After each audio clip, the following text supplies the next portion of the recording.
Hi, my name's Tarana Burke, and I'm the founder of the Me Too movement. We're joined now by Tarana Burke, the creator of the Me Too movement, and Alyssa Milano, one of the actresses who helped that hashtag go viral. Both of you starting a movement, ladies. Good morning. The Me Too movement, it is growing this morning. Remember, Alyssa Milano started it all, inspiring millions of women to share their personal stories of sexual harassment. The movement started by actress Alyssa Milano, asking her Twitter followers to reply Me Too and share their stories. If all the women who have been sexually harassed or assaulted wrote Me Too as a status, we might give people a sense of the magnitude of the problem, she writes. Reese Witherspoon emotionally recalls being sexually assaulted at 16 years old. I have my own experiences that have come back to me very vividly, and I found it really hard to sleep, hard to think, hard to communicate. True disgust at the director who assaulted me when I was 16 years old. Now with more on Harvey Weinstein, convicted on 2 counts of sexual assault, now facing up to 29 years in prison. The verdict of victory for the Me Too movement. The accusations against Weinstein propelling the Me Too movement and prompting the creation of Time's Up, women in Hollywood banding together to stand up to sexual misconduct.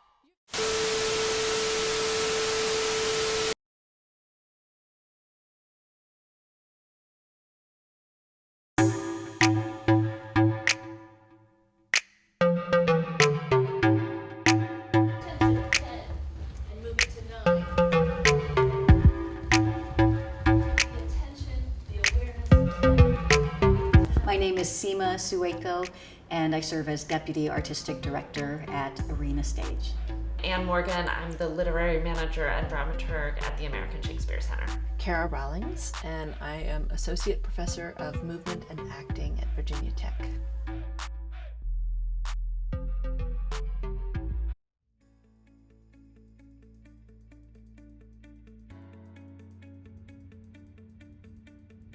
All I'm doing is I'm actually opening up all sides of my body. Yeah? Professionally, I'm a fight director, I'm an intimacy director as well. And so, so most of my days are spent teaching a class, preparing for a class, and right now I'm directing and choreographing Pippin, our production coming up. I started my undergraduate life as a BFA musical theater student. From there, I decided that I needed to do something that was more practical. So I have a degree in public relations. I had left theater for a little while, and at that point, I thought I'll audition. There was an audition for Oklahoma coming up, and so I was like, I haven't done theater in 5-6 years, so I'll just go audition again. What the hell? And I auditioned and I got a role. And then after that, it was kind of a snowball. It was just like I kept getting cast, and then somebody said, hey, do you choreograph? And I was like, yeah, because I started as a dancer. My life started as a dancer. I realized at that point that I wanted to teach. I wanted to coach movement. Thankfully, I found a program at Virginia Commonwealth University that at the time was a really strong program in movement pedagogy. When I started, I knew it was movement pedagogy. I talked to David Leong, who was the head of the program at the time, and I told him what I wanted to do, and he said, "You don't want to act." He said, "You want to coach movement. You want to direct movement." And I said, "Yeah, but I don't know how. Like, how do I get there?" And he said, "Well, through this program." And he said, "But you're going to have to learn how to fight." And I said, okay, it's like dancing, right? And he was like, yeah, it is. It's dancing with swords. It's a dance with swords. I trained for 10 years in order to become a certified teacher with the SAFD. I'm one of a few women in the SAFD. It's mostly a boys' club. So there are now, I think, about 23 of us out of about 150. You really had to be one of the boys.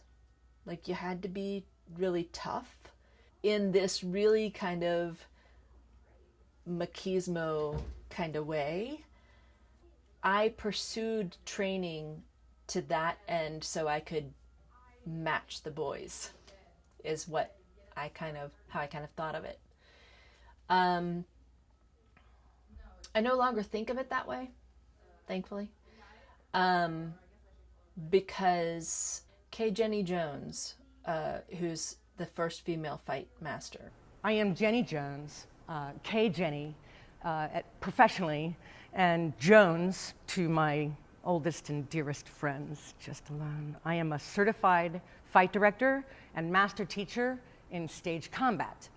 Jenny saw me fight, and when I talked to her afterward, she said, women fight from a different place. Women fight from an emotional place that doesn't have a lot of logic, that doesn't have a lot of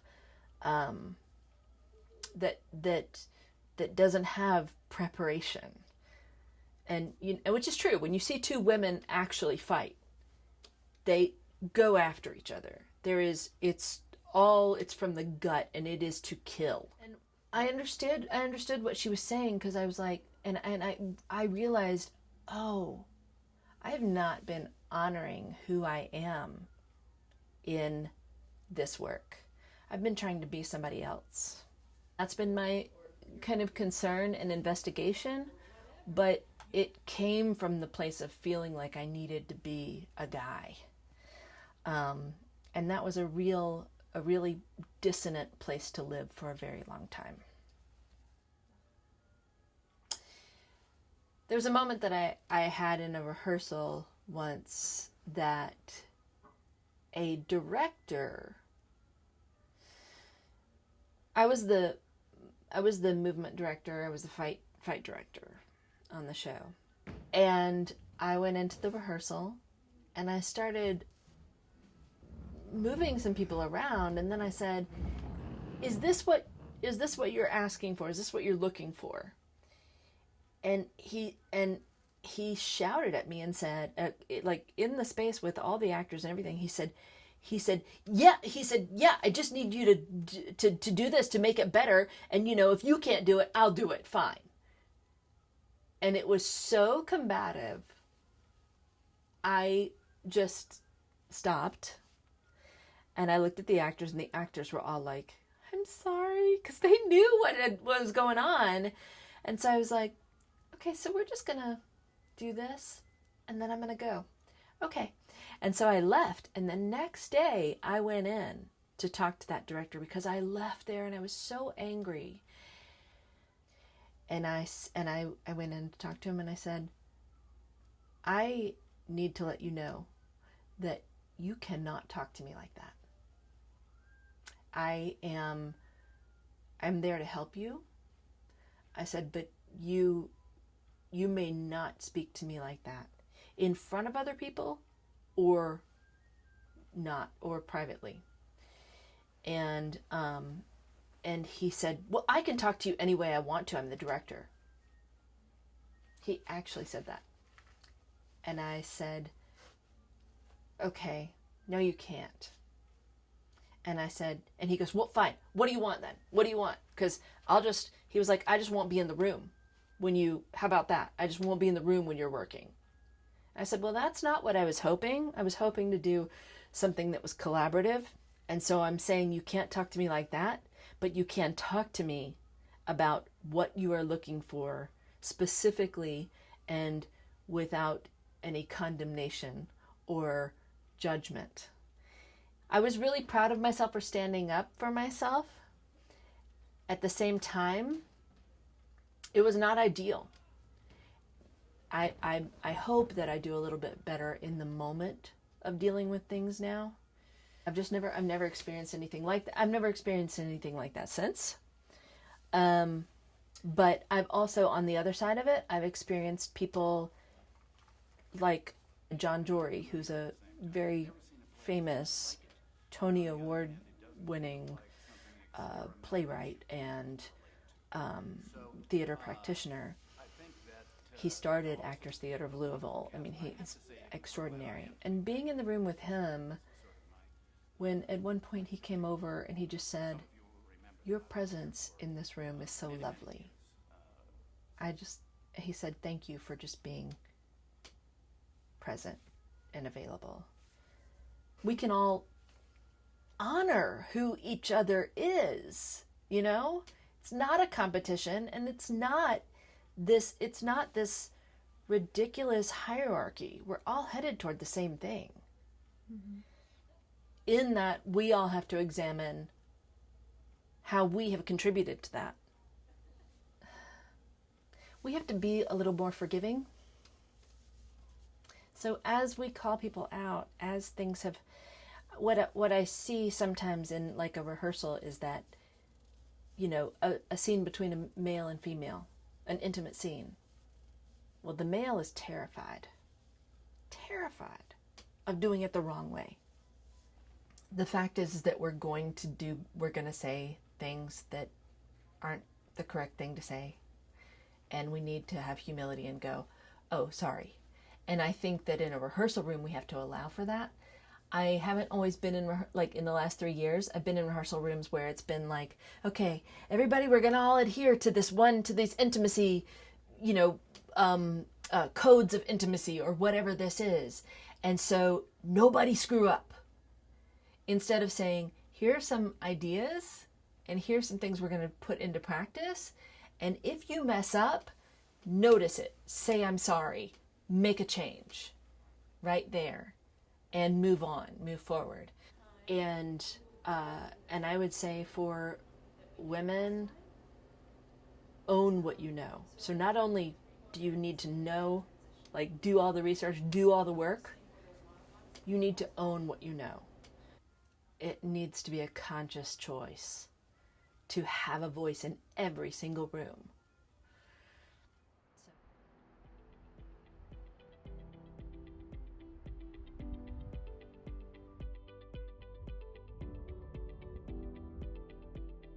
I started out thinking I wanted to be an actor, which I think is the way that a lot of people find their way into the arts, and I was really bad at it. But I really liked it. I knew there was something about the collaborative environment. I remember very, very clearly the first time I heard the word dramaturg. It's a pretty weird word. It's not thrown around a lot.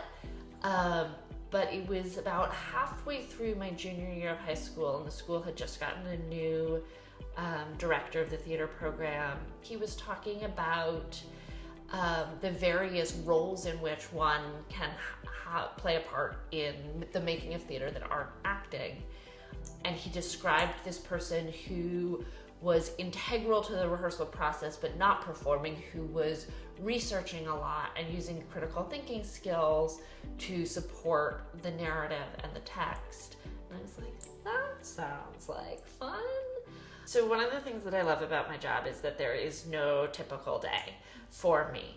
But the bulk of my job responsibilities include reading a lot of plays, both new plays by living writers that have not been produced that we're considering for our Shakespeare's New Contemporaries program, as well as Shakespeare plays that we have either in rehearsal or coming up. I also spend a fair amount of my time talking to playwrights about the Shakespeare's New Contemporaries project that I lead here. It's pretty unique as far as playwriting competitions go, so I spend a lot of time making sure I'm clear about what it is that we're looking for and what it is that we're not looking for. And then I also spend a good deal of my time in the rehearsal room. That's mostly sort of providing contextual research, serving almost as a advocate for the audience, the future audience of the play. But with the new plays, I work very closely with the writer on rewrites and script changes to help make sure that the text is getting closer and closer and closer to what the play is that they want to be doing. I think not everyone at ASC has a full understanding of what it is that I do. And I don't say that to be shady to any of them. I have great colleagues, but dramaturgy is a very sort of niche position, and it's not a position ASC has ever had prior to my arrival. I'm the first staff literary manager and dramaturg. One of the things that's exciting and neat about dramaturgy is that it's not very old. Really, dramaturgy in the United States started maybe 60 years ago, maybe 70, sort of depending on where you're counting, but definitely not prior to the middle of the 20th century. And because of that, it's a very, very small field, and it's very, very easy to sort of see the legacy, and mentorship is really important in the field. And I think that's a really sort of special thing. Dramaturgy is a very heavily female field, or female-leaning field. And I think that has to do a lot with the way that people think of the work of dramaturgy. You frequently hear dramaturgy and the dramaturgical act described as being a midwife to a playwright. I don't care for that metaphor. It's not how I think of my work, and I don't think playwrights are literally giving birth to their plays. I think there's a fair amount of emotional labor involved in dramaturgy, and all of those things are skills, and that's what I bring to the table. And I've sort of stopped trying to shy away from that. One of my early mentors was a man, and I learned pretty quickly that the way in which he moved through his career was not going to ever feel confident, like that was never going to feel like a good fit for me. And yeah, so I try to lead sort of very open, very heart forward. Dramaturgy as an act encourages a multiplicity of voices and nuance and asking questions rather than knowing answers, and being able to see from multiple points of view, being good listeners, and being able to sort of translate from an actor note to a playwright note. All of these sorts of descriptors or understandings of the dramaturgical act tend to be sort of subconsciously gendered. Shakespeare's New Contemporaries has an open application process, which means anybody in the world who wants to can send us a play as long as it meets our criteria. And those plays are not evaluated anonymously. The people reading the plays have no idea who wrote them, the gender, or any other demographic information about the playwright. And I don't think it's an accident that the first 5 playwrights we've selected are female identified. I think there is a real hunger for strong female-centered stories, and that women who have historically been excluded from the work of Shakespeare are wanting to engage, and those are the plays that are rising to the top of this very, very competitive process.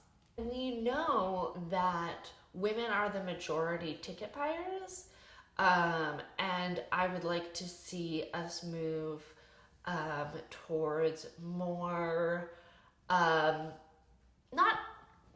just more women, but certainly more women writers, more trans or non-binary writers, more writers of color, more disabled writers. I think that's really important if theater wants to last beyond the next 5 years. I think we need to really take a long, hard look at ourselves and think about who we're inviting into our space and how we are doing that. Are we only telling women's stories during Women's History Month? Are we only doing, I was going to say plays by African American writers, but usually it's like you're doing August Wilson in February, and February is a great time to do plays by writers of color, and August Wilson is a great playwright, but that can't be the only time that you're doing that kind of work.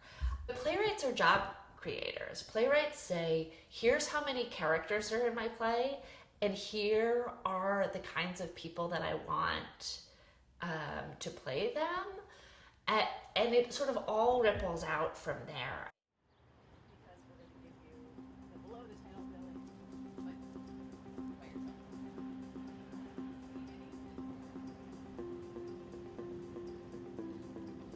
there's probably two pivotal moments.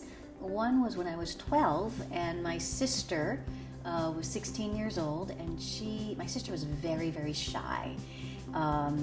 We were both born in Pakistan and raised in Honolulu, Hawaii. And but I was 10 months old when we moved to Hawaii. She was already 4. So for her life changed drastically when she was 4 and left her home country and came to Hawaii. And as a result, she became very, very introverted and very shy. But she was playing the lead, the star in Little Mary Sunshine. She has a beautiful voice. And I remember watching her. I watched every performance, and I thought to myself, gosh, first of all, the show was great. And then secondly, how transformative that she, this very shy young woman, night after night just came out and exuded confidence and radiated beauty and talent. And I thought, aha, I want to do that too. I went to grad school at University of Chicago, got my master's degree in international relations with a focus on Middle East politics. And but I had always done theater prior to that. And in grad school, there's no time for anything other than what you're studying. So it was at that point that I recognized that theater and performance was where I felt like I could make a bigger impact rather than academia, and decided to just shift gears and finish my master's, and then just started acting in the Chicago theater scene right after that. So I had founded a theater company in San Diego called Mo'olelo Performing Arts Company in 2004. It was a small equity theater company, socially conscious, community-focused equity theater company. We started getting a lot of national attention when we created the Green Theater Choices Toolkit, and also created the Consensus Organizing for Theater methodology. Both of these things became things that were ambassadors for us that like I said, got a lot of national attention, won national grants. So future looking, a big part of my job is driving the season planning process. We produce 10 shows each season. So driving that process alongside Molly Smith, our artistic director, our lit manager, our casting director, our senior artistic advisor, and our leadership office manager. Also future looking is driving our Power Play commissioning process. We've got this big initiative where we've commissioned 25, or are in process of commissioning 25 new plays or musicals that deal with people, moments, or ideas that have shaped who we are as Americans. So driving those commissions forward is a big part of the position. And then as far as the present-looking parts of my position, that includes overseeing casting and literary management are in my department. Overseeing programs like our Resident Artist Program, Playwrights Arena, our Amarin Mid-Career Director Award, other special projects and initiatives that come up, and then I also direct one of the 10 shows each season. There's HR, there's administrative, there's fundraising and marketing and other elements as well that pepper through all the aspects of my job as well. You know, I'm really excited about this past fall. We produced this event called the Power Play Summit, where we gathered some of our commissioned writers through our Power Play initiative and connected them with some major DC thinkers, folks like former Ambassador Susan Rice, Chase Rind of the National Building Museum. And the goal of the summit was simply to connect people across sectors, grapple with really major, big questions that are facing us as a nation, and ignite cross-sector collaboration. I feel really fortunate. I've never felt not heard in the workplace. But keep in mind, I went from founding my own theater company to associate artistic director position to a deputy artistic director position. So I was privileged have been privileged in each of these positions. You know, I think the only time that I felt like my voice wasn't heard would be when I didn't quite know what my voice was. So maybe the early days of my career as an actor in my 20s, just trying to figure out what is it I want to say, when really all I wanted was to get booked, to get into a show, right? But those are the formative years to observe, absorb. But I think I didn't quite know what I wanted to say in those early years. We have had, prior to the Me Too movement, this culture of the rehearsal hall. And in fact, if you probably go into one of our rehearsal rooms and other places here, you'll find posters with the culture of the rehearsal hall. And that's been a major pillar of how we operate here at Arena Stage. But I would say post Me Too movement, side by side with the Me Too movement was a Not in Our House movement. It came out of theaters in Chicago that were grappling with some abuse that had happened in their theaters. They formed this Not in Our House movement, created some protocols that some folks in the Washington, D.C. theater community invited those folks from Chicago down to also share that with folks in D.C. So I would say post that, we've been more intentional here at Arena to really ensure that everybody understands the culture of the rehearsal hall. We very deliberately meet with each of the directors of our productions prior to rehearsals beginning to go over that with them. We also meet with the stage manager. We then, during the first week of rehearsal, take some time with the full company to again reiterate those processes. So that's a change. I think we are using intimacy coordinators and consultants more and more, which is terrific.